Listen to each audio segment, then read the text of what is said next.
I wasn't expecting another Osmo Mobile this soon, but we got the brand new Osmo Mobile 8, and I'm a little bit late to the party here, but this is my full review of DJI's latest smartphone gimbal. For full transparency, the Osmo Mobile 8 was provided by DJI for review purposes, and this video has been sponsored by the D1 store. So just so you know and you're aware of everything that's going on, but keeping in mind all of my opinions expressed throughout this video are my own and they haven't been influenced by anyone. If you've been on my channel recently, then you'd know that not long ago I reviewed the Osmo Mobile 7 and 7P, and they were both exciting gimbals. They were nice upgrades over the previous version, with the 7P being the standout in my opinion. Now, with the Osmo Mobile 8 coming out not long after those releases, I wasn't expecting too much. It's obviously not a huge upgrade because it's so close by the previous release, but there are actually some notable upgrades here, some notable features that you're not getting on the previous versions. In terms of the form factor, in terms of the functionality and the buttons and all that kind of stuff, it's pretty similar here. It's a very similar offering with that multifunctional module that we saw on the previous version, which was the big upgrade. So this module allows us to have native in-house tracking using that built-in camera system. You've got the built-in fill light, and you've got all of those buttons that we saw on the previous version. So when you look at it just on face value, you're not noticing really anything different here. It still has the little tripod feet that look pretty much identical from what I can see. You still have the selfie pole, which is again identical. The screen on the front hasn't changed. There's nothing hugely different when we look at it just on face value. But once I started testing this a little bit more, I noticed a few of those notable upgrades actually made a huge difference here. Now, I will say straight off the bat, if we're comparing it to the Osmo Mobile 7P, which I'll have a little bit more of a comparison throughout this video where I talk about it a little more, it's not a huge upgrade. Yeah, there's a few really cool features, but the way I see the Osmo Mobile 8 coming into the picture is if you've been holding off for a little bit. Maybe you have the Mobile 6, or maybe you have like the Mobile SE or something like that, or maybe a different brand of gimbal.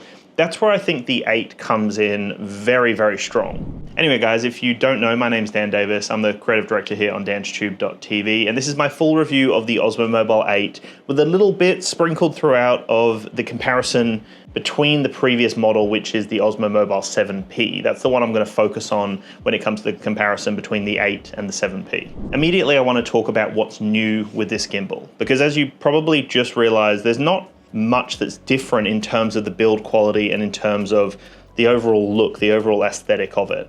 One huge upgrade though that we didn't have on the previous models is now we've got full 360-degree panning. Previous Osmo Mobile models were limited with their panning. There was like a locking point where it would just stop. You could follow you for a period of time, but previous models had that limitation. But now with the Osmo Mobile 8, it has that seamless 360-degree pan rotation. So I was able to just keep walking around and it was able to keep up with me. I never had it stop, slow down, struggle, or anything like that. It didn't even seem to hit like a locking point. It just kept going. So that's a really nice upgrade here. That's something that a lot of people want on a smartphone gimbal, is that full 360-degree seamless pan rotation. Because if you think you want to put the gimbal down and maybe you want it to track you or follow people, whatever it is that it's following in the environment, then you can literally have it follow without having to worry about it stopping. You don't have to reframe it and set it up again. So that is a really nice welcome addition. It's something that we've seen from other competitors on the market for quite some time now, but lovely to see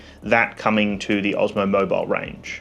If you are interested in the Osmo Mobile 8 or any other DJI microphone system, camera, drone, whatever that may be, then I will have some links down below, so make sure to check them out. If you're based in Australia, I've actually helped Aussies save over $70,000 on their drones, cameras, and accessory purchases. So all you have to do, you've got 3 options. You can reach out to the D1 store directly via email, so that's DJI Australia basically, that's the authorized retail store for DJI. You can reach out to them via email, sales@d1store.com.au, mention DansTube, and they'll help you out with the best deal they can. You can also use the code DansTube on their website to save on most drones, cameras, and accessories. And while you're in store at one of the DJI stores around Australia, you can also mention DansTube. They'll all know about the code, so you can go in directly to a store and go, hey, I want to grab this and this and this. DansTube is the code I'd like to use. what can you do for me, right? And they'll be able to help you out with the best deal they can while you're in store as well. So that's always a really nice touch. And if you're based internationally, anywhere else outside of Australia, then I will have some other links down there as well. So make sure to check all of those out down there. They will all be linked down in the video description. Now, one of my favorite features of the Osmo Mobile 8 is the Apple Dock Kit. Now, I know that Apple are quite notorious for not allowing other companies to build into their ecosystem. So it's exciting to see that DJI have that connection with Apple to be able to bring this out.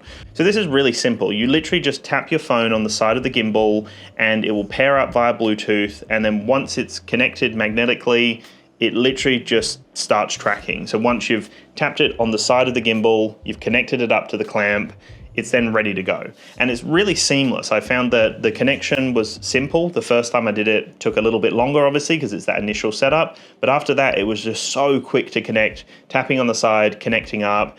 And I found that it was super simple to do that. And then once it was connected up, there were just some new lights on the actual device itself to let you know that it was in that tracking mode. So literally, as you fold it open, just on this little section here, there's a few little lights that will turn on to let you know that it's connected via that Apple Dock Kit. That's the only other thing that I could notice that was different compared to the Osmo Mobile 7P in terms of the build of the unit. We do get those two lights that actually sit here on this motor here. And then there's also that NFC sticker on the side there, which is what you just tap your phone onto and it will pop up and connect straight away. Everything else though, from what I can see, is pretty much identical to the Osmo Mobile 7P. So we've still got that native tracking with the audio and lighting connected up via the multifunctional module. That all works really nicely. I'll say it does feel a little bit more streamlined than when I was testing the 7P, keeping in mind that that would have just been software updates and user feedback that's made it a little bit cleaner and a little bit tighter.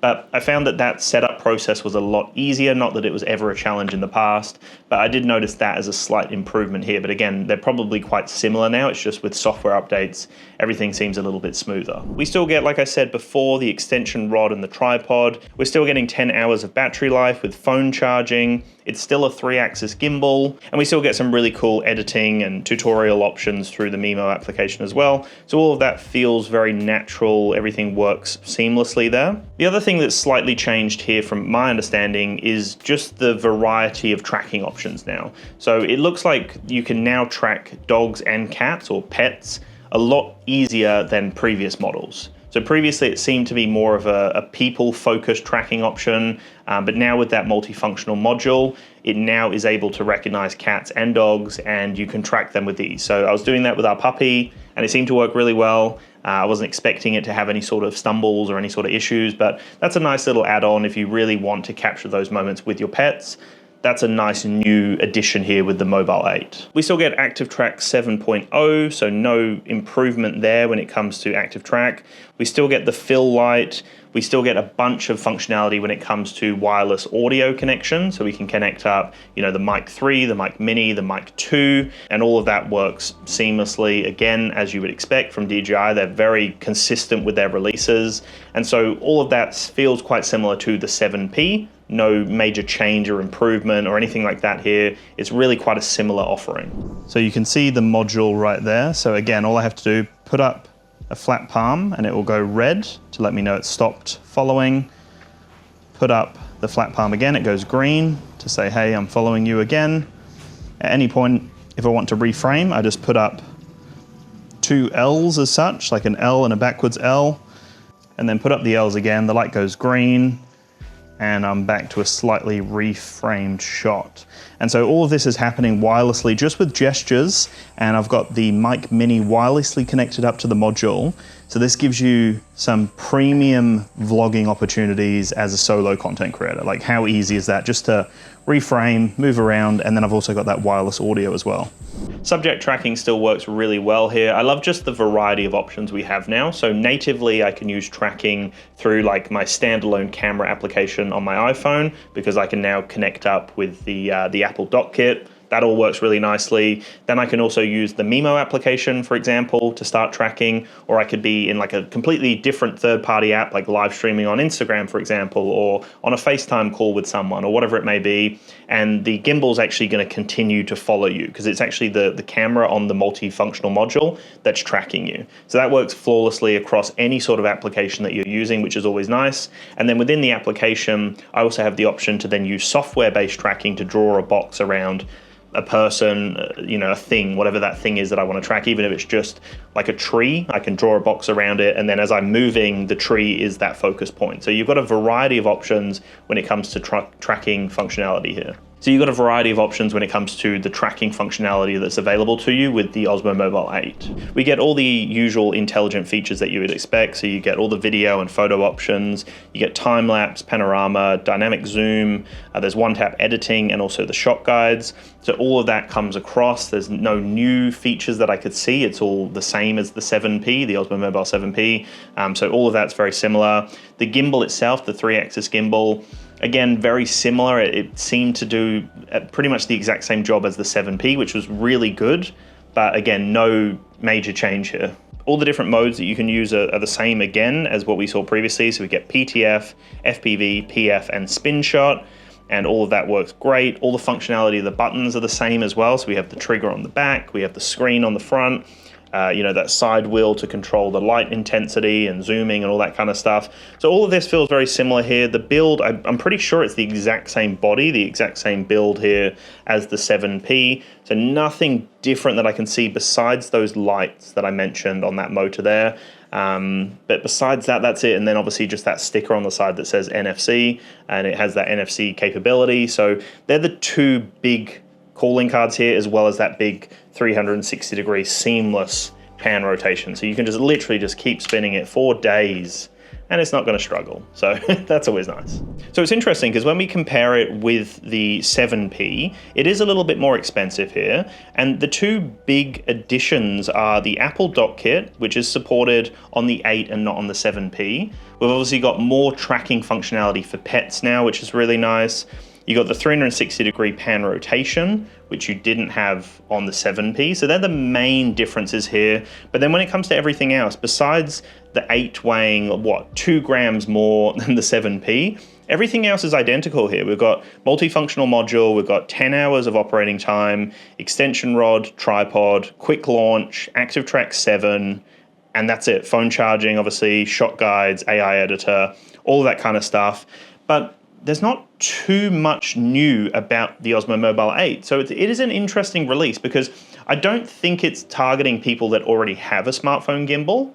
Like if you've got the 7P, it's not a huge leap forward unless you really care about those features I've mentioned. But like I said, if you've got the 6, for example, the Osmo Mobile 6, or maybe the Osmo Mobile SE, let's say, or maybe you've got a competitor and you want to get back into the DJI ecosystem, then that's where the 8 really stands out. Because if we compare it over the previous models, it's taken a bit of time to build to this point, but it's in a really nice place now where it's a solid smartphone gimbal with really solid audio capabilities with the wireless microphone system. So that's probably the biggest calling card, I would say. I love DJI's mics. As you can see, I'm using one now. And I love how simple it is to connect that up with a smartphone gimbal, right? And then you've got all those additional things I mentioned, the fill light, you've obviously got 360-degree seamless rotation and the Apple Dock Kit and all that stuff that makes it just a little bit more of a reliable experience if you are an iPhone user. But if you're an Android user, the Dock Kit doesn't make any difference to you. And then the only other thing you're getting is the rotation. So really depends on who you are, what you're using it for, what device you have, what gimbals you've previously used and all that kind of stuff. But I think this is a perfect gimbal if you're wanting to upgrade from an older model. I also think it's amazing if you're wanting to get your first gimbal because it's obviously advanced so much from all their previous versions that now we're in a really sweet spot where it's just such a reliable smartphone gimbal and you can expect it to be reliable for quite some time now. So if this is the smartphone gimbal you go for, it's going to be future-proofed and you're going to have no issues with it. So would I recommend it if you've got the 7P? No, I don't think I would. I don't think it's big enough of an upgrade from the Osmo Mobile 7P. I think if you've got the 7P, you stick with it, right? But if you've got a previous Osmo Mobile device, then it's a really, really big upgrade here with all those additional things on top of what we saw from the 7P, which already was such a nice upgrade. This is a really nice sweet spot. So those are my thoughts. I think it's a nice upgrade, but not a huge upgrade if you've got the 7P. And I think it depends on where you're at in your kind of journey of creating content or capturing moments. If you want to get your first smartphone gimbal, then this is a great point to enter with the Osmo Mobile 8. And if you've got a previous model, again, a really nice upgrade here. So anyway, guys, those are all of my thoughts on the Osmo Mobile 8 and how it compares to the 7P and how it compares to other smartphone gimbals that we've seen from DJI in the past. Hope that was helpful. I appreciate all the support, guys, and I'll chat to you very soon. Peace.